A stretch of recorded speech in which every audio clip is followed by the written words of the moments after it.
তামিম ইকবাল, রোহিত শর্মা ও Chris গেলদের মধ্যে মিল কোথায় জানেন?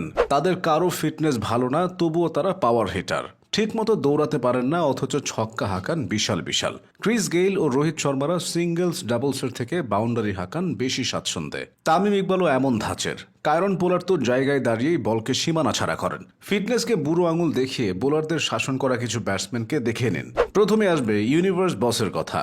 ফিট না হয়েও যে সহজে ব্যাট করা যায়, ক্রিস গেইল সেটা দেখিয়েছেন। ক্যারিয়ারের শুরু থেকেই ফিটনেস নিয়ে গেইলের তেমন আগ্রহ ছিল না। সময় যত গড়িয়েছে সেটা আরও বেড়েছে।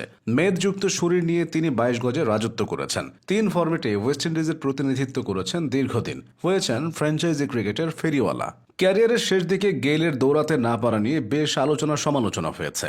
নিশ্চিত 2টি রানের জায়গায় 1টি রান নিয়েই তিনি সন্তুষ্ট থাকতেন, তবে সেটা পুষিয়ে দিতেন 4 ছক্কার ফুলঝুরিতে। ভারতীয় ক্রিকেটে রোহিত শর্মার ফিটনেস নিয়ে যতটা সমালোচনা হয়, অন্য কারো ফিটনেস নিয়ে এতটা আলোচনাও হয় না।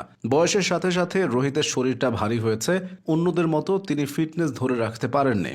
বিষয়টি যে তার সাফল্যে পুরোপুরি বাধা হতে পেরেছে তেমনটা বলারও উপায় নেই। এই বয়সেও রোহিত ভারতকে নেতৃত্ব দিচ্ছেন, জিতিয়েছেন টি-20 বিশ্বকাপ। টেস্ট ক্রিকেটে তার অধারাবাহিক পারফরম্যান্স সংক্ষিপ্ত ফরম্যাটের অর্জনগুলোকে ম্লান করতে পারে না। ওয়ানডে ও টি-20-তে এক যুগ ধরে রীতিমতো রাজত্ব করেছেন এই ওপেনার। রোহিতের দিনে বিশ্বের কোনো বোলারই পাত্তা পায় না। ফিট না থেকেও কিভাবে পাওয়ার ক্রিকেটটা খেলতে হয়, জেসি রাইডার তার অনন্য দৃষ্টান্ত। 2008 সালে যখন নিউজিল্যান্ডের হয়ে রাইডারের অভিষেক ঘটে, তখন তার অন্তর্ভুক্তি নিয়ে অনেকেই সমালোচনা করেছিল। বিশেষ করে তার ওজন নিয়ে নিজ দেশেই হয়েছিল ব্যাপক সমালোচনা। কিন্তু রাইডার খুব তাড়াতাড়ি আগ্রাসী ব্যাটিং দিয়ে নিজের সামর্থ্যের প্রমাণ দিয়েছিলেন। তিনি মাঠে ছিলেন বিধ্বংসী ওপেনার, মাঠের বাইরেও ছিলেন প্রচণ্ড মেজাজে। পরবর্তীতে মাঠের বাইরের বিতর্কই তার ক্যারিয়ারটা লম্বা হতে দেয়নি। শুধু হার্ড হিটিং দিয়ে খ্যাতি পেয়েছেন ক্যারিবীয় তারকা কায়রন পোলার্ড। আন্তর্জাতিক ক্রিকেটে নেই, আইপিএলটাও এখন আর খেলছেন না। অথচ 37 বছর বয়সী পোলার্ডের ব্যাটিং দেখলে সেসব মনেই হবে না। আইপিএল বাদে অন্য সব ফ্র্যাঞ্চাইজি ক্রিকেটে এখনও দাপট দেখাচ্ছেন তিনি। ভারী শরীর নিয়েও খেলতে পারেন, মাসেল পাওয়ার দিয়ে বলকে সীমানা ছাড়া করতে পারেন। পোলার্ডের জন্য ছক্কা হাঁকানো ডাল ভাতের মতো, যেখানে দরকার হয় না ক্রিকেটীয় কোনো ব্যাকরণ। ইউসুফ পাঠানের কথাটা না বললেই নয়।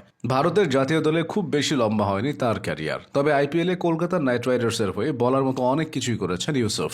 রানিং বিটুইন দ্য উইকেটে শক্তিশালী ছিলেন না, তার শক্তিটা ছিল পাওয়ার হিটিং। পেস বোলার হোক বা স্পিনার, সবাইকে ইউসুফ একরকম শাসন করতেন। শুধু মাসেল পাওয়ার দিয়ে বড় বড় ছক্কা হাঁকানোর সিদ্ধ হস্ত ছিলেন তিনি। একে তো ফিটনেস নেই, তার উপর ভীষণ ভারী। সব মিলিয়ে পাকিস্তানের আজম খানকে নিয়ে অনেক কটু কথা শোনা যায়। একটা সময় তার ওজন ছিল 140 কেজি। জাতীয় দলে প্রবেশের জন্য সেটা কমিয়ে এনেছিলেন 110 কেজিতে। তবুও থেমে থাকেনি সমালোচনা। আজম খান সেই সমালোচনা একপাশে রেখে নিজের কাজটা ঠিকঠাক মতোই করে যাচ্ছেন। জাতীয় দলে থিতু হতে না পারলেও পিএসএল, সিপিএল সহ টি-20 টুর্নামেন্টগুলোতে তার ব্যাপক চাহিদা। উইকেট কিপিং এর পাশাপাশি ঝোড়ো ব্যাটিং দিয়ে তিনি এই চাহিদা তৈরি করেছেন। শেষ করা যাক বাংলাদেশের ড্যাশিং ওপেনার তামিম ইকবালকে দিয়ে। তরুণ তামিম আর বর্তমান তামিমের মাঝে অনেক পার্থক্য। কালের পরিক্রমায় তার ফিটনেসটা আগের মতো নেই। তামিম সেই বাস্তবতা মেনে নিয়েই ক্রিকেটটা চালিয়ে যাচ্ছেন। জাতীয় দল থেকে অবসর নিলেও ব্যাটিংয়ে তার ধার কমেনি। দ্রুত গতিতে দৌড়াতে পারেন না, তাই বাউন্ডারিতেই বেশি ভরসা করতে হয়। তামিম রোহিতরা দেখিয়েছেন পুরোপুরি ফিট না থেকেও কিভাবে ব্যাটিং করতে হয়।